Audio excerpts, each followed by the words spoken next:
Interested in taking a deep dive each week into a compliance or compliance-related topic? Then Compliance Into the Weeds is the podcast for you. Join Matt Kelly, the coolest guy in compliance, and Tom Fox, the voice of compliance, as they go into the weeds to flesh out a story which you can use to better inform your compliance program. Both you and your compliance program will be the better for listening to this podcast. Compliance Into the Weeds is a production of the Compliance Podcast Network. In this episode of Compliance Into the Weeds, Tom Fox and Matt Kelly take a look at the recent announcement by the acting head of the Securities and Exchange Commission, Allison Herren Lee, that the commission will start paying more attention to corporations' climate change disclosures. We review the 2010 climate guidance. We talk about what happens next and what frameworks the SEC may utilize as a basis to make changes to climate disclosure laws. What does all this mean for the compliance professional and corporate compliance programs? Find out in this episode of Compliance Into the Weeds.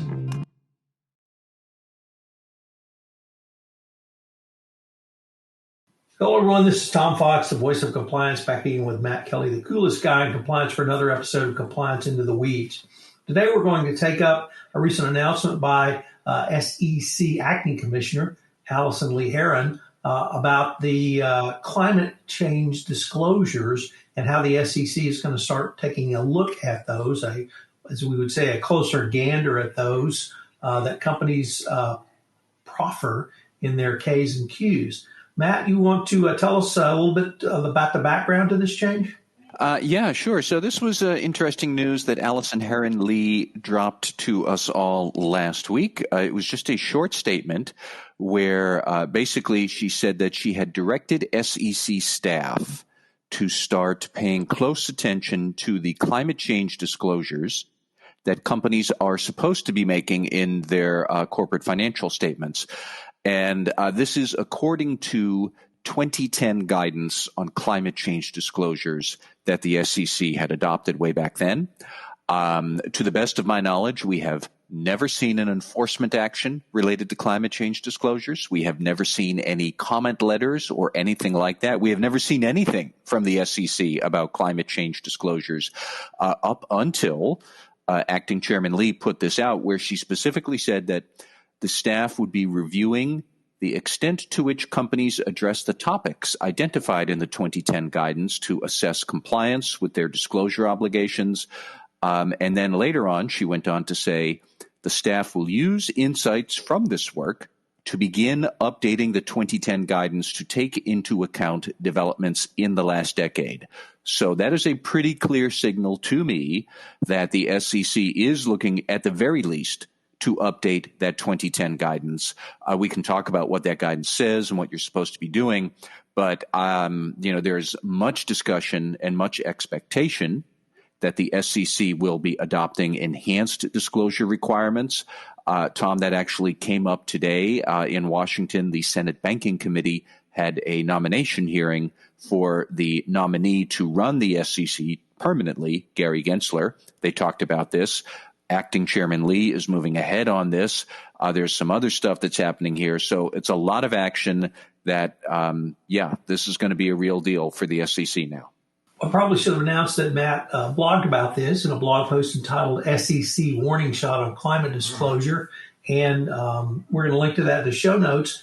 But one of the things you pointed out in your blog post, Matt, was the 2010 climate guidance and what it required. I was wondering if you might maybe review that and comment on whether you think it's really time for an update or an upgrade, and what new or different the SEC might ask for. Sure. So it doesn't require all that much there. We've said that. It is a 29-page document from 2010 that says companies should consider how issues related to climate change might affect the disclosures they make to investors in financial statements.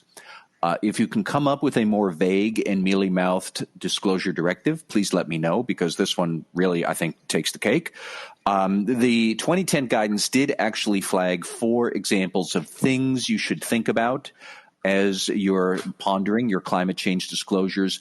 So the impact of legislation or regulation, such as around greenhouse gas emissions, the impact of international accords, perhaps like the Paris Climate Accords of 2016. And I know that happened after the 2010 guidance we're talking about, but that guidance had very clearly been thinking about things like the Paris Accords, which we are now back into. The indirect consequences of regulation or business trends, such as the move away from like plastic supermarket bags or the move toward everybody trying to drive a Tesla. And then the physical impacts of climate change, such as hurricanes disrupting your supply chain or cold snaps plunging your entire state into darkness and no heat for months on end or weeks on end, climate change like wildfires, everything else like that. So there's a lot there that you might think about, but the SEC guidance didn't actually say how much you need to think about it. They didn't give any bright line tests for what you should disclose. This is all very principles based. You, the company, you get to decide what is a material item that you think your investors should know, and then you get to decide what you're going to put in that disclosure. And we've never actually seen any other follow-up. I don't think there's ever been any studies or SEC staff reports or enforcement actions or anything like that. They put out the guidance in 2010, and then after that, it just kind of ran out of steam. Matt, I think our listeners know that I'm in the great state of Texas, and we had a weather event for the ages a couple of weeks ago. Is that the type of thing that a company could talk about or should talk about, particularly in the energy industry or any other business, agribusiness? Or is it really a company-by-company analysis? Say a tech company in Silicon Valley might have a different approach. Well, see, that's the problem here, Tom, is the short answer is nobody really knows. The SEC in its original guidance did not point to a framework that you might use to guide what your disclosures should be. Such climate change disclosure frameworks do exist, and they exist for different types of industries. But it would be a good question. Like, let's say you are a technology company with a very small physical footprint, and you use electricity. So are you supposed to disclose how much of your electricity comes from solar power versus just gas-fired power plants? If you're a tech company, do you know, or do you just pay your electric utility bill every month? So there's a lot of questions like that. That's where Republicans would open up their line of attack, that these sort of disclosures are not necessarily material to investors making decisions about where to invest their money. Democrats absolutely say this totally is material. If you have very poor planning around climate disruptions, you maybe you should just say that, and maybe investors would decide what else they're going to, where else they might put their money. So the problem with that original guidance is just that it is so nonspecific, and also because the guidance around what would you disclose was so immature back then. We did not have those climate change frameworks I just mentioned a moment ago. We didn't have those 10 or 11 years ago to any extent that we do today. There was still a lot of, I guess I would say, social uncertainty about what's really going to happen with climate change. Yes, temperatures were warming, but were we going to see huge climatic disasters? Well, now, yes, we are. We've seen them. We see them now, today. We had less understanding about international agreements like the Paris Accords, which didn't come along until 6 years after this guidance. So there's a whole lot more there today than there was in 2010. It's interesting then to speculate about what the SEC might do after it has studied these disclosures, and what will the SEC maybe try to mandate for more disclosure either later this year or I suspect early next year. But for a whole lot of it, nobody's really known exactly what to say. Matt, are there any frameworks that either the SEC might look at, or more importantly, compliance officers or ESG type practitioners to help them think through an approach to some of these disclosures? Well, this is the big interesting question, I think, because if you use the analogy of internal control over financial reporting, when the SEC had to adopt when the SEC had to implement the Sarbanes-Oxley Act in the early 2000s. And in their implementing rules, they said a company should use a framework to guide its internal control over financial reporting, kind of sort of like this COSO framework for internal controls. That's a good example. That's all the SEC said, was it pointed to the COSO framework for internal control as an example. Never actually said, thou shalt use COSO. But it was one of the only frameworks around at the time, so a whole lot of people just started using COSO, and now everybody uses COSO for ICFR disclosures. Will something similar happen with the SEC and climate change disclosures? That's the question. There are frameworks now that exist. Most notably, there is the Sustainability Accounting Standards Board, which, incidentally, it merged not long ago with the what was the exact name of it? I have it here. The International Integrated Reporting Council. SASB and the IIRC, they merged in December in what many people are interpreting as sort of an effort to adopt the great big framework that we could all point to. Say, oh, yeah, sure, you can use that. That's reliable. That's accepted. SASB's frameworks are comprehensive. They are more by industry. I think it's at least a dozen industries now where they have sustainability frameworks that you could use. They address climate change. They address other environmental issues. They address other social justice concerns. Their sustainability frameworks go across the whole ESG spectrum. So could the SEC point to that? Well, they could with a new rule. Will they? I have no idea. Might they point to a series of frameworks? Potentially. There's another framework that's popular in the banking circles about climate change disclosures. I think it's the Task Force for Climate Change Disclosures related to finance. They have a terrible acronym. But there's one that specifically looks at financial disclosures related to climate change for the banking industry, where the banking regulators are also separately thinking about these exact same issues.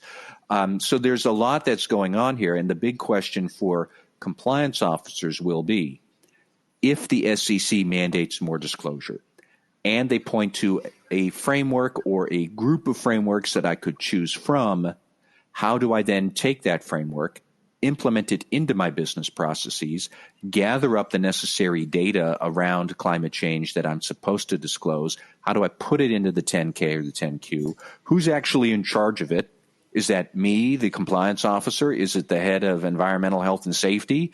Is it the corporate secretary who's supposed to be the one filing the 10K and the 10Qs? Is it somebody else? Are we going to get a climate change committee here?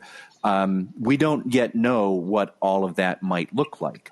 We don't know how these disclosures might overlap with any sustainability reports you already publish, more just to show you're a good corporate citizen, or that you might publish because you are somehow subject to publishing them according to the European Union and its rules for sustainability. You quickly see how this gets to be a very complicated thing where we've got a lot of quasi-required but really voluntary disclosures around sustainability that suddenly might become much more formalized, much more structured, and much more real that you'll have to pay attention to. And that's the question that I'm eager to see how that unfolds over the next probably 18 to 24 months. Matt, would it be a fair assessment to take this information and an announcement from the acting chair and the information that she's given us so far in the public arena and speculate that the SEC may want to look at other ESG type issues in corporate securities filings? I think that ultimately they will. Let's not forget that last summer, the SEC did adopt enhanced human capital disclosure requirements around things like diversity and the importance of talent and other critical factors that you want to disclose to investors. But much like that 2010 guidance from long ago, this was principles-based stuff around human capital. The company gets to decide what its material that it's going to disclose. It doesn't actually say that you need to really disclose all that much about your diversity or your talent pool or what your human capital risks are. The SEC just said, think about what those risks are and then disclose to people what the risks are and why they're important. And that's it. Now, that was what I would call a very Republican approach to SEC disclosure rules. Now we're going to see a much more Democrat-style approach where I think there's going to be more force there.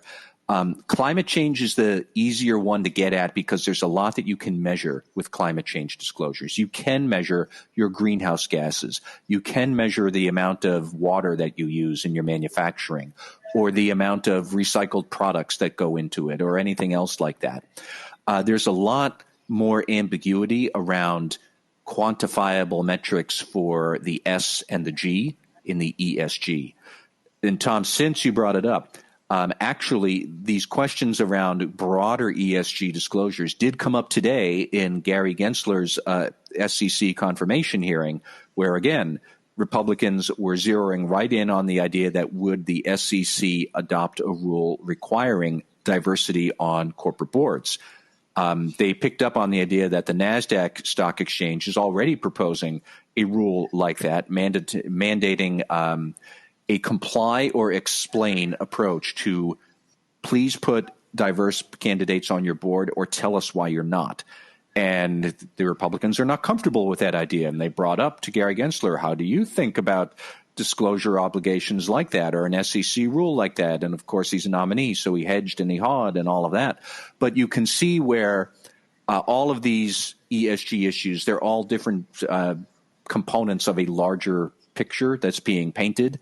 That I think we're going to see a lot more required disclosure sometime soon. I don't know when. I think what will happen, let's pick up on the climate change idea again. I think you'll see some sort of interim SEC staff report. You'll see some sort of SEC rule proposal. There'll be comments about it. And then will the SEC adopt it on some 3-2 partisan split where the Democrats shove it down the Republicans' throat? Probably. That's what I think is going to happen. I might be wrong. But that's the sort of thing that we'll see. I think it's going to be with climate change first and then maybe broader ESG disclosures later. But I'm hard-pressed to see a scenario where a Democratic administration and a Democratic-controlled SEC does not address these issues, which clearly do matter to a lot of investors. Well, I'm fairly certain that radical compliance will be following this issue, and perhaps 6 months, 12 months, or even 2 years down the road, we might be able to revisit and see what some of the disclosures might tell us. I will be here for that, Tom. Hello, everyone. This is Tom Fox again. I'd like to thank you for listening to this episode of Compliance Into the Weeds. I hope you will join Matt and I each Monday at 3 p.m. Central, where we live stream Compliance Into the Weeds, and you can pitch questions to us and be part of the engagement and commentary. If you have any questions for Matt, you can reach him at mkelly@radicalcompliance.com. If you have questions for me, you can reach me at tfox@tfoxlaw.com. I hope you've enjoyed this episode, and I hope you will join us again for an audio podcast or the live stream once again at 3 p.m. Central Time each Monday. Compliance Into the Weeds is a production of the Compliance Podcast Network and a proud member of C-Suite Radio.